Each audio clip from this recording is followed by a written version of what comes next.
Laissez tomber. Alors, parlons du général Jules Banza.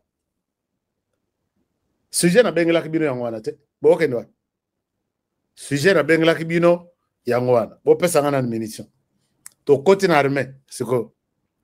L'armée, puisque je dois faire seulement 1 heure.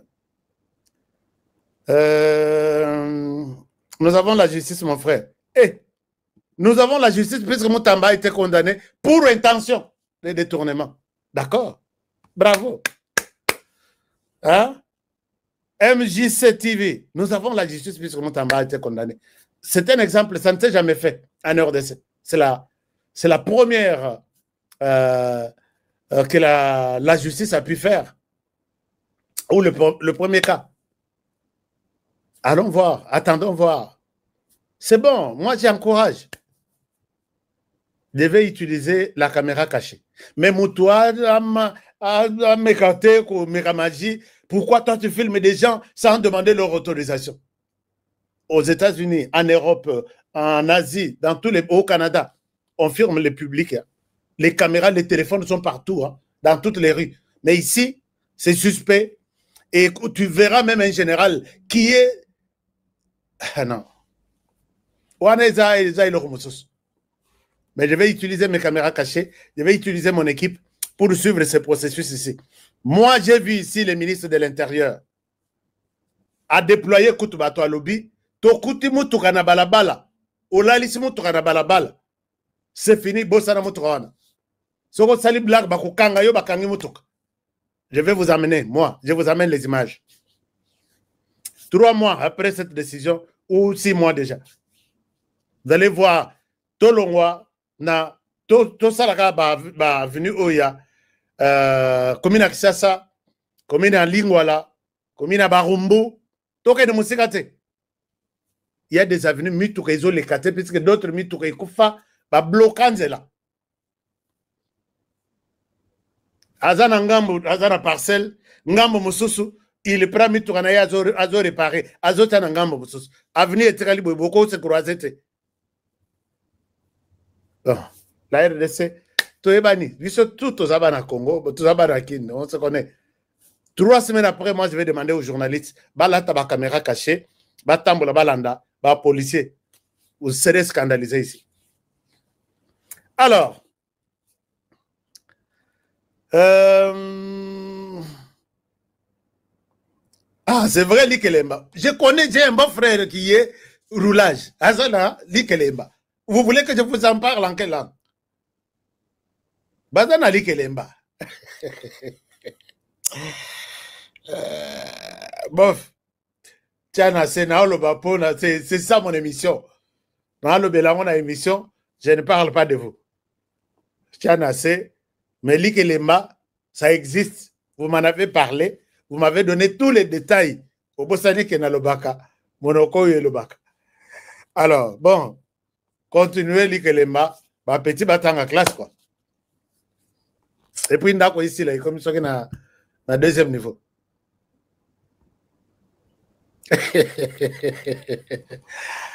Pourquoi Boligate là, il se vient vérité pour lui? Boligate là, il se vient vérité pourquoi? Tu sais, il dit Vincent Kapajika. Vincent, vous avez la classe la mission, hein? Dans le collège, peut-être. Vincent, dis-moi quelque chose. Comment ça me dit quelque chose? Vincent, bon, peut-être, je ne sais pas. Alors, Likelemba. Et Likelemba, ça par semaine. Hein? Or, il faut que par mois. Ristourne. Est-ce que Bino peut boyer que Bazara la Likelemba, non? Est-ce que Nakosi? Est-ce que Bonan Boyora Lisolo en a été à Likelemba? Ce qu'on a mon garçon, on a bête le Bino Lisolo, il y a Général Banza tout à l'heure. Dans mon garçon, on va vers victoire. Mila Sali, ma solo n'a eu toute la journée. Likelemba n'a eu sûr. Alors, et comment qu'il a niveau ya a rançonné Petit Morobo ya moto. Et Petit à l'Andeli a dévié. Les réseaux déviés. Alors, drapeau, il y a RDC 18 Babandou Kokisango. Petit a moto pembeni aye. Aye tina sima policier. A fongoli pochette ya côté droit. A fongoli leur a fongoli poche à côté droit. Ezalaki ba franc. Non, ezalaki ba dollar. Petit a toki yango nyonso atie na poche na ye. Petit oyo wana na tiaki mongo na yo kuna te siko drapeau ezokita moyen a changer salut ezate. Abitala mbongo na yo eza côté ya gauche. O wana tika o wana. Petit azwi mbongo yoso atie na poche akei côté ya droit. Oyo alobaki ke mbongo na ye eza kuna. Ake kuna bimisi papier wana ya 20 000 francs atie na azwi nyonso ya franc. Petit soki drapeau esili. Yo zelate na yebi yo. Soki drapeau ici. Ozunyo tikelanga o eza na droite. Oyebi ke na la te jour wana. C'était na présence na biso tout au télévi. Tout télévi to c'est la drapeau ici là. Ngana bi je vais vivre maintenant film. Soki drapeau ici. Oyebi ke drapeau petit asili simbongo azota la ka drapeau, position à drapeau, roulage assis, ma poche tout. Petit azelika nani drapeau communauté nani accueilli a démarré moteur et drapeau ici. Obi que policier mis était là. Soka za na mundu ki jour wana, mais na yebi que petit wana roulage a kosila na et to ou akoluka adresse là-bas. Petit, ya yo ezara gauche, ezara droite, tika ya droite. Petit a joignos. Donc l'ikelemba ezara ya solo. Alors, maintenant, to mettre l'isolo ya état-major général. Hein? Masolongo ezalaka. Bolobi wala Jacques Bauer. Au cité HK. Bolobi, au cité na logique des choses. Oui, na logique des choses. HK bloqué nani? Bloqué Brown for season. HK bloqué. Alors, moteur azawad. Inconscient en adlet tolo ba makamambo rezo pesa kanda. Comme na nani so Brown. Espèce d'inconscient moko. Namoni bato wana bayaka kakawa. Bayaka pona ochaba désordre. Soki namoni ye. Hein? C'est dans lukaye. Moto moko akosunga ngai tia bloquer ngai na cité. Na senga toza la ebele na kata émission. Pendant que moi je parle, vous bloquez ou ya ko bloquer parce que je sais que makambo na zoloba tout Congolais se retrouve. Tout Congolais est content de suivre ça. Mais quand toi tu viens nous insulter ici, tu n'es pas Congolais. Mais j'ai vu, chers amis, les images horribles, il y a ba Rwandais ou bazo sakabiso. Bazo kata, ba Rwandais mususu na machette. Et pas na biso bangonde bazo kata. Et pas na bango otali un Rwandais autre qui filmait à Zolenga. Bazo kata na machette, ba sisi machette bache. Les gens là sont habitués. Vous êtes habitués au sang. Bon, mais les biso phénomène au biso to ebakiti. Bon, mais les biso phénomène. Et puis j'ai dit, je ne peux pas vous montrer ça, mais ça se passe au Rwanda. La personne est en train de filmer et explique en Kinyarwanda. Papa, moi, c'est machette na kingo. Voilà, ce sont ces gens qui ont tué les nôtres. Il n'y a pas une semaine. Mais Trump a dit, il arrive pour vous. Abi, je vais m'occuper de ces gens-là qui ont traversé la RDC avec des machettes pour tuer plus de 8 millions de personnes, 10 millions de personnes. Trump est au courant. Batuya Trump, bazo ya na RDC. Batuya, bato ba mesana minuki, bato ba businessmen, bato mbongo. Ils viennent et ils vont sécuriser leur argent en vous mettant tous dehors. Pour Kanisaki, tout doit s'arrêter là. Alors, chers amis, la question au sein de l'état-major général, ça m'inquiète. Vous avez suivi, nous nous sommes posé la question, est-ce que le chef d'état-major général est dans la même vision avec le président de la République? Jour, pesaye, bâton de commandement,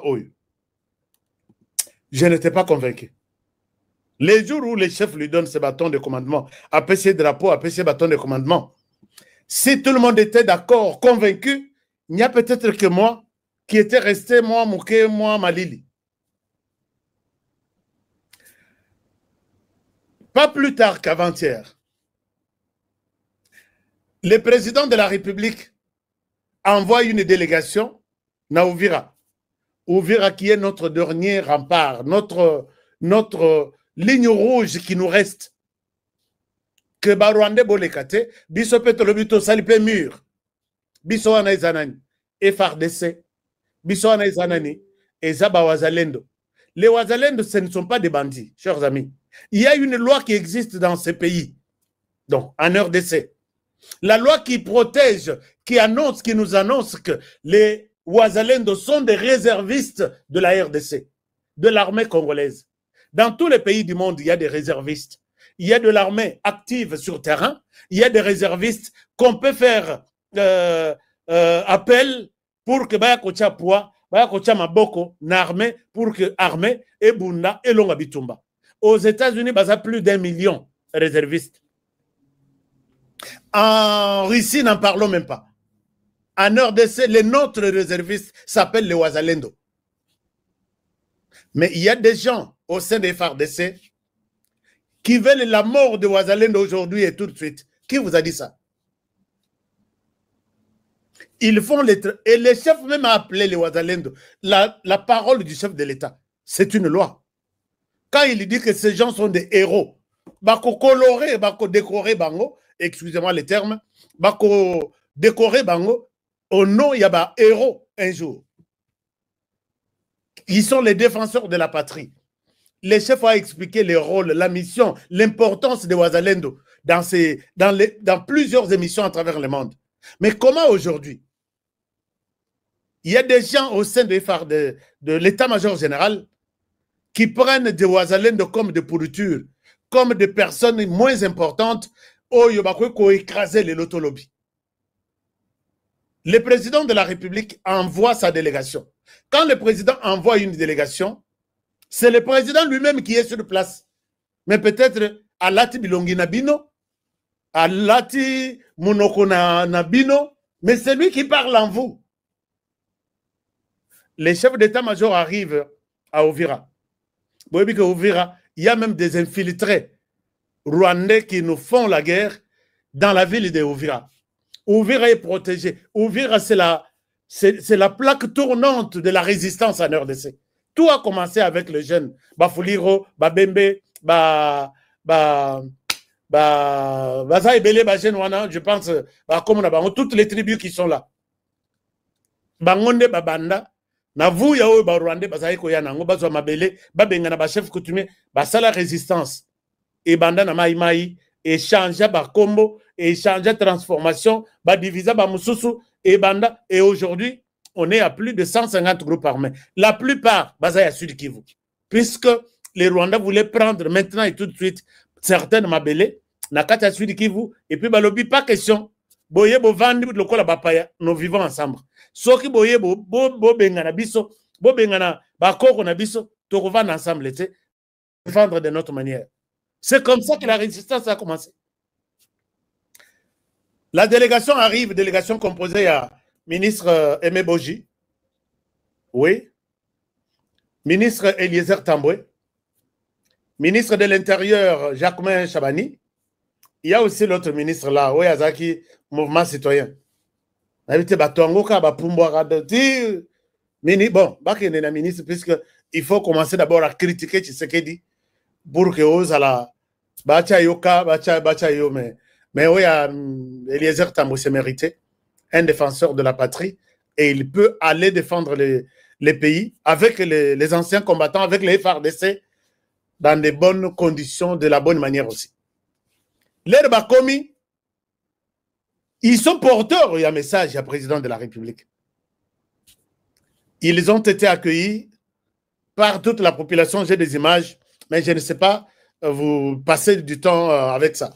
Parce que je cours derrière le temps, je dois faire seulement 1 heure. Alors, maintenant, les Bakomi, la délégation à Kinshasa, na ba ministre l'air Bazalaki na Masolo, le ministre de l'Intérieur a parlé. Le ministre de l'Intérieur parle et a motivé la population, a motivé l'armée na ndenge na ye. Au nom, il y a bande konyo so atambola ki na bang. Le ministre de l'Intérieur, asa ministre de l'Intérieur. Mais Mokolo Masolo, basoda tout Bazalaki wana, ils ne dépendent pas du ministre de l'Intérieur. Ils dépendent, il y a commandant suprême, ici représenté par le chef d'état-major général, le général Jules Banza.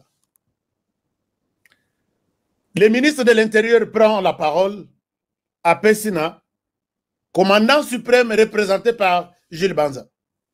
Je vous remets la parole. Alors, je n'ai rien à dire.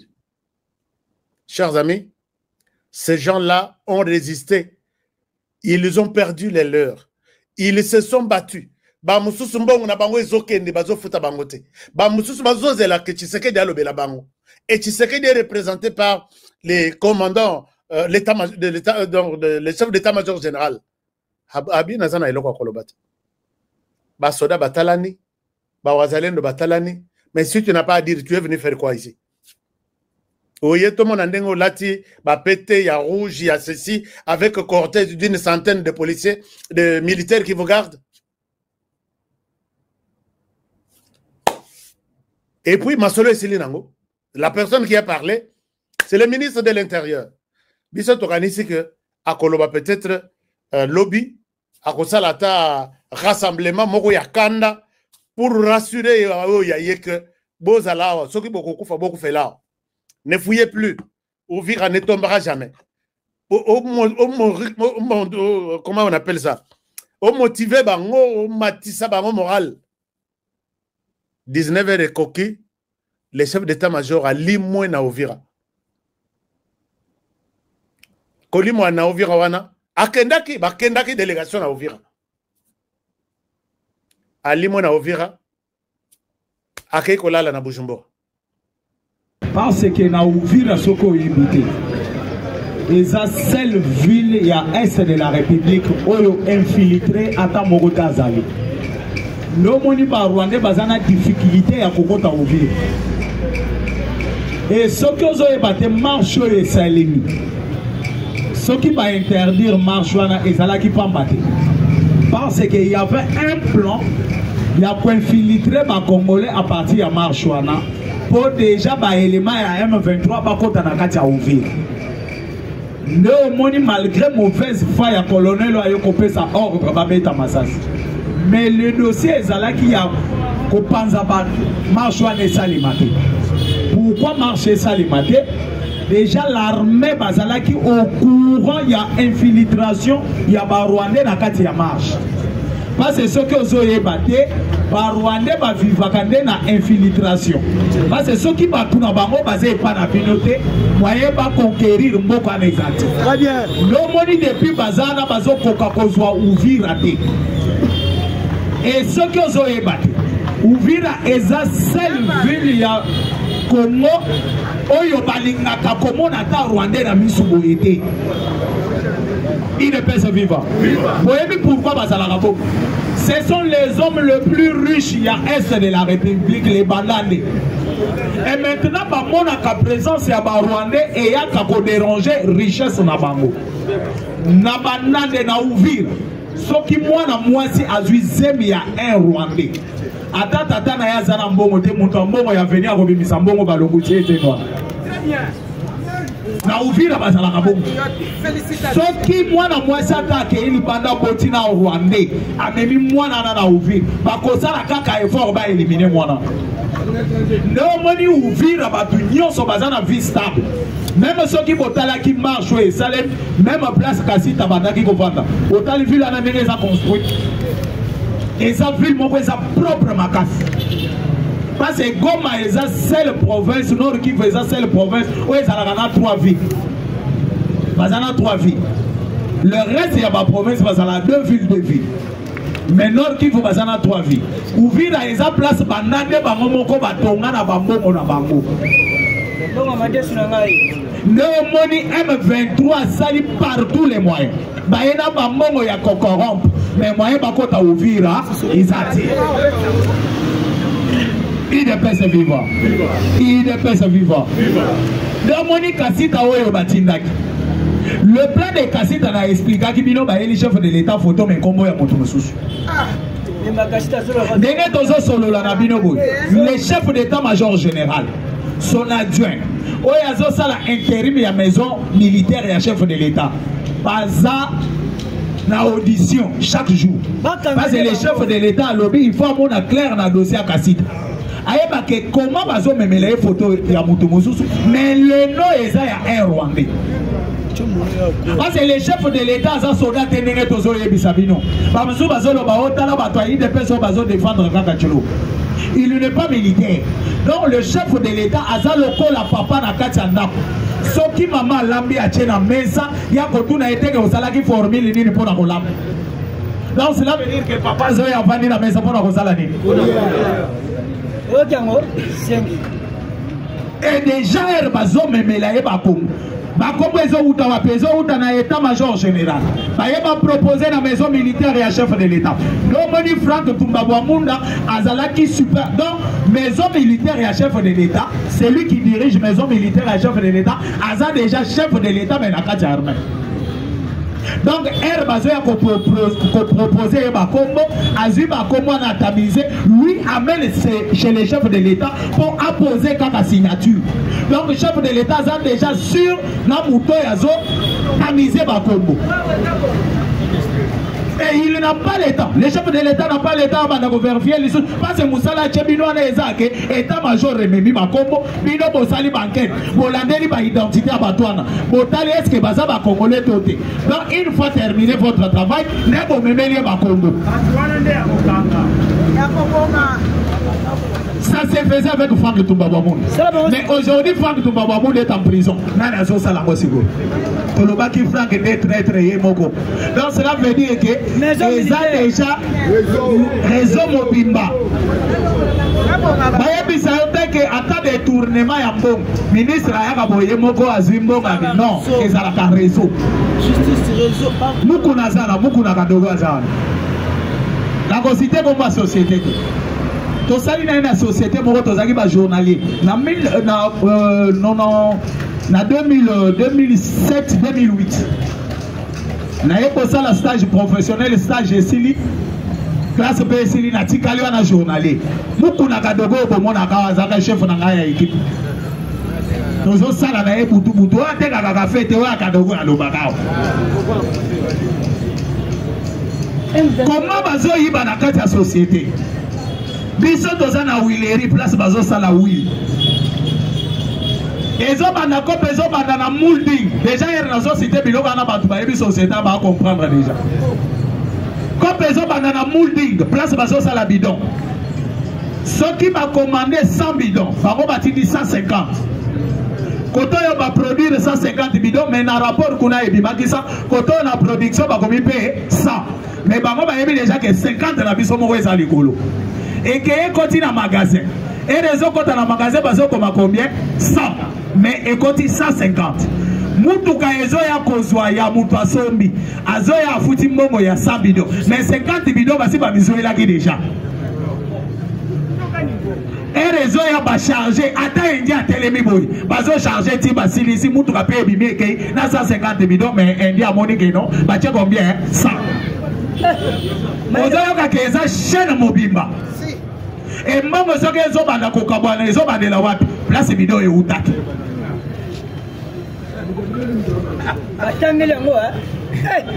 IDPS vivant et c'est comme ça aussi même la trahison ezo salema eza chaîne ezo ya si ekeye koko mais pas chef de l'état tellement que musala l'état zo fouté na batwana ya mwana le chef de l'état va poser son signature. IDPS vivant.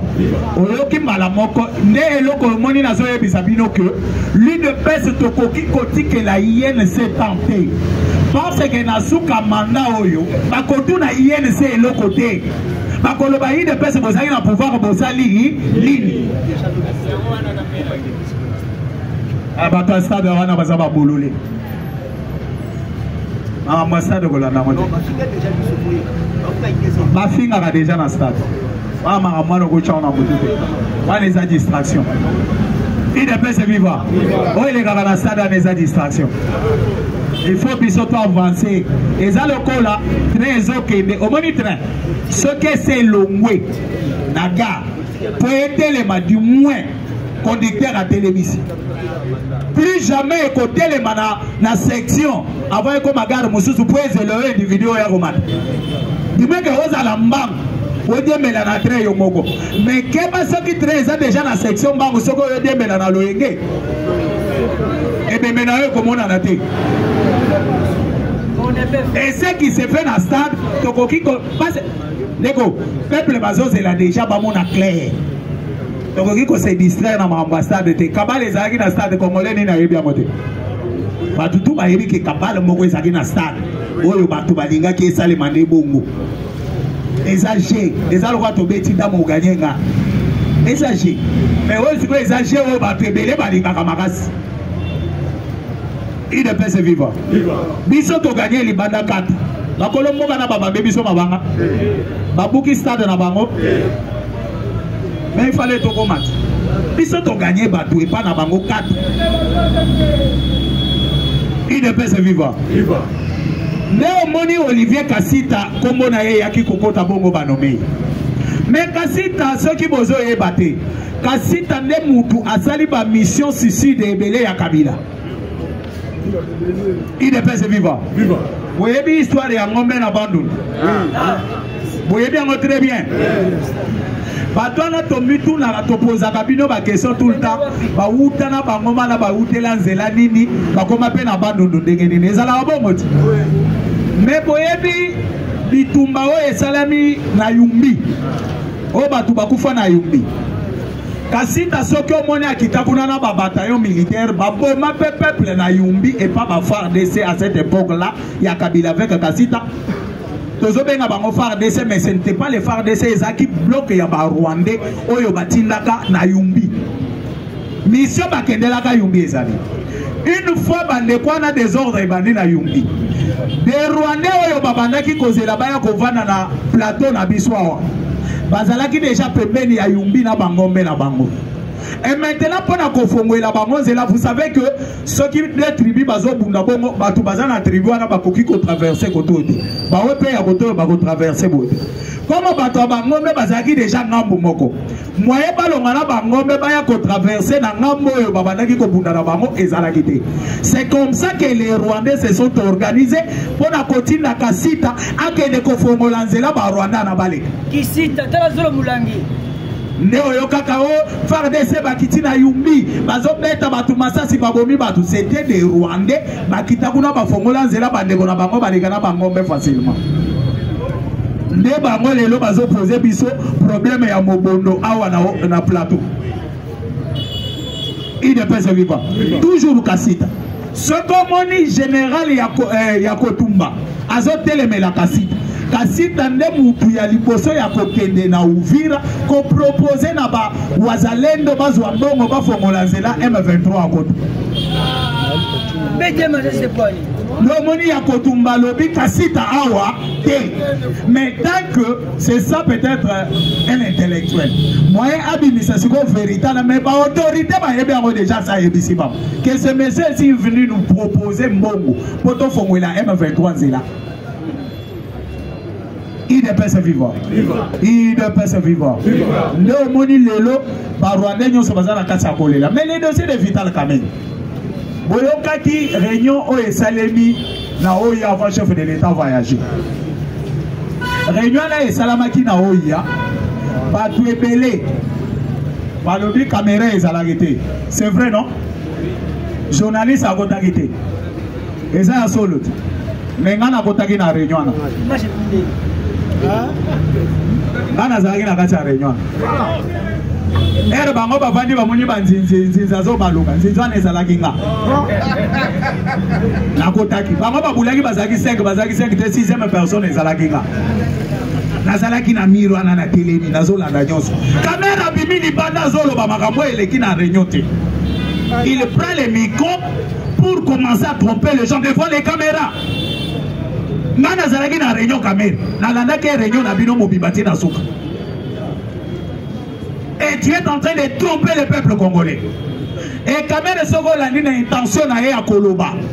Kamere azoloba comme si les chefs de l'État azolinga pas bouger mon tout dans l'institution. Soko l'a dit intention na ya koloba. C'est comme si les chefs de l'État ont battu là-bas institution bien, les désordres à la tête de l'institution. Mais Kamere, moi je vais te dire ceci. Réunion et l'équipe, tout ce qui s'est parlé, ça qui tout autour, naïo. Voilà. Et les chefs à pression même temps on s'expliquait. Et là tu te poses des questions qu'il y a solo petit à dans la réunion. Le chef a tiqué l'autre on le battait. Et chef a lobby à Silisi à Télémi Abimi. Voilà place aux alliés aux lobby bien on dégaine. Pour caméra ça la guidé. Il ne peut se vivre. Caméra Abimi Libanda. Déjà, vous comprenez que Nazala qui kuna negeni. Déjà maloba Kamere. Kamere n'a jamais dit la vérité. Ce qui Kamere zoloba eloko yozwa contraire nango. Vous comprendre Kamere. Donc, 9 façons à la côte de la réunion. Parce que quand Kamere parle, ce gars est son papa, il y a déjà dans moutou maman. Et c'est ça Kamere. Kamere Abimi a dit que non, le chef de l'État m'avait déjà choisi il y a 2 mois dans la présidence de l'Assemblée nationale. Est-ce que vous pensez que le chef de l'État a puni Moutou? Bati a télé à Tchéli Moutou en Alibaya. Mbosso a télé à Tchéli Moutou en Alibaya. Mais le chef de l'État Moutou a dit qu'il y a dans la présidence de l'Assemblée. Kamere Abimi a dit que le chef de l'État va négocier avec les M23, mais négocier avec les M23, ce n'est pas vendre les pays. Vous voyez bien voter? Kamere a l'Obama. Kamere a l'Obama. Donc, le chef de l'État va négocier. Ils ont aussi un contraire. Il ne peut se vivre. Kamere c'est clair. Parce que le chef de l'État a Tony Mageo le bien les affaires. Le chef de l'État a lingui crise contre l'institution de Savato Dimi. Mais sachez bien que le chef de l'État, c'est le chef de l'État. Bato bazo signé pétition za banane. Ba député baza banane. Ba Elia ba monde bazali ba représentant na biso. Cela veut dire que ce que les députés sont en train de faire et ça décision ya. Et maintenant chef de l'État va changer décision peuple. Cela veut dire que Kamere liba. Parce que ceux qui Kamere azo se tromper ba signe du temps. Mabunda va bengana peine assemblée. Chef de l'État bengisa pe réunion interinstitutionnelle. Basolola Mabunda bima les chefs ne veulent pas du désordre, mais sous ka film Mabunda Tumbo. Et Kamere a reproché na makambo ebele na kati ya Assemblée nationale. Ebele. Asi basa ba député belé. Ebele. Il ne peut se vivre. Il ne peut se vivre. Chers compagnons d'élite, c'est fini pour Kamere. Pour Kamere, c'est fini. Et ce qui m'a nazalaki Kamere, les 15 n'a pas l'être dans la démission. Parce que ce qu'on a le film, ils ont les Kaya Kamere. Et ce film, on a déjà en 2009. Natalaka même film. Parce que ce qu'on a le façon, la Kamere dans l'Assemblée nationale, et ça même façon, en 2009. Parce que Batou Ebele ya kozanga mayele, woli misakater, ba polole bele, ça va dire babenga Kamere coach. Ce qu'on a dit aux autres, c'est que vous avez un populisme. Kamere a dit que vous avez un populisme. Ce qui vous ont ébattu. Mais vous avez un populisme. Mais Kamere a dit avec beaucoup d'intelligence. Parce que Kamere, entre nous, Kamere c'est un malin. C'est un malin. Même dans le dossier, il y a Kamere Azalaki, mon chef de l'État, il ne faut pas comparer Moutambana Kamere. La Congolais belé bazo saléré. Bébé Titi. Kamere Azal Okola n'a pas joué. akozala na raya ba Messi na ba Cristiano na ba politicien na kati ya mboko. Je vous dis vrai, to chama munyoso mupanzi akoki ko compter ba politicien 5 ya magasi 5 caméra za na kati te. Et maintenant soki ozana yeke donc moni Félix Antoine Tshisekedi Tshilombo na ye pas par pas parce que oyeli na loyenge akoskive boy otutani na miri mino elongo na muno. Le moni Félix Antoine Tshisekedi Tshilombo a comprendre akei na ye malembe kamere ndenga za boy nyonso ese longo déjà azalo kwa ndeke balongole mapapu siko papu akiye likolo akopumbwa apasuki likumba bima bitoko bimi boyo ki bato kamere bazana kati akoli kamera za kati akoli parce que lobi na ladi mutu na yemoko o chef de l'état bimi bisika ke ito yebite la bibino ba boyebi sabino place chef de l'état soke ote oui azaki na Astana lobi siko après Astana bolingi boyeba ka kokende wana akelu Lubumbashi akita na Kananga siko era ko silisa siko na bato bazara Kananga na zongi Kinshasa parce azokende na Kananga kwa silisa makambo nyonso na lobi mabe azokende na Kananga silisa makambo nyonso après azokende Kinshasa après azokende na Kinshasa il ne peut se vivre. Cela veut dire que oublions l'histoire de Kamere. Kamere c'est fini. Kamere bobenga e coach, Kamere n'est pas coach. Kamere bandaki ko sala populisme. Soko talier aza directeur de cabinet. Azalaki soki chef de l'état zoloba omoni pembeni azocha. Et tout ça c'est pour montrer aux gens que makambo Tshisekedi azoloba ezo ute pa na ngai. Ezo ute pa na ngai. Chef de l'état ko sala zoloba likambo Kamere boya kaka na matoi. Et c'est pour dire aux gens que nyonso akobimisa ngane nazo souffler.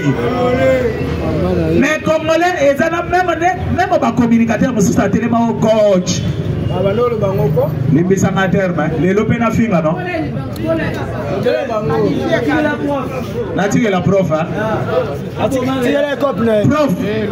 prof azawadi na ina pesa terme moko abeta prof yaka nana zo finga teme azo pesa ye qualification ba Kamere oki bien maman il est PS vivant yende muto na vraiment na avocate ye a rappelé kaka il est PS vivant il est PS vivant kona silisa nazo suka soki bozo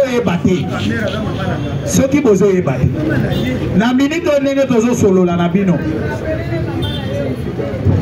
FCC cash oto signaka mana lingina yebisa na bakombata nyonso ke to signa FCC cash te to signaka IDPS FCC INC FCC parce que otali chef de l'état ne mutu asignaka eloko ya FCC cash alongoli signature na ye akase relation ana mais c'est comme si lui de pèse ne balongwa INC batikala INC bango batikala na relation na bangwana na FCC mais lui ne pèse balongwa bango batikala donc ezalaki FCC KJT ezalaki UDPS FCC INC FCC parce que soko tali na minito bato bazo défendre Kamere na ba TV bato a perdre nde bato bazo défendre les autres le même plumage il ne pèse vivant ba sentir vraiment que kabale na bango esali nini échoué le lenge kopo na bango évidé biso wa pe na kati ya République démocratique Congo bande ko na loba ke loko na bandela kambo binzo omoni po akoma papillon ezalaka pasi azala na étape moko alekaka ezalaka étape moko pasi makasi mais binzo era zotambola na nzete to na makasi amonaka comme si il est à l'aise mais tout en oubliant que monto ya tchaga loboko boy akangi acho na nzungu adame mais elle siko azolongwa na mizo po akoma sikoyo papillon époque wana ezalaka époque moko ya transformation ezalaka pasi makasi mais une fois comme papillon yoko kene na loinge boyoka na papillon to lipuko bongo kanango na facilement boy non po o kanango okoyo biso bana mingi bazo biso chasso kanamo pepe po kanayo omongi okomosa na exercice ebele po kanayo mais era zalaki minzo ozalaki na facilité à kokanayo. La République démocratique du Congo toza siko na époque ya transformation et ceux qui ne comprennent pas comment on a comme si pas élégui makamwezo simbati mana ebisibino tout ce qui s'est fait ici c'est transformation de la République démocratique du Congo na ebisibino to silisi diplomatie bitumbate mais awa siko tozo silisa na ba traître nyonso bazana kati ya République démocratique du Congo lelo ba traître bazana kati ya komimate makambo na lobaka ngo déjà te bien parler tozo silisa bango to bala et donc tozo sala Congo yasi je dis je vous remercie.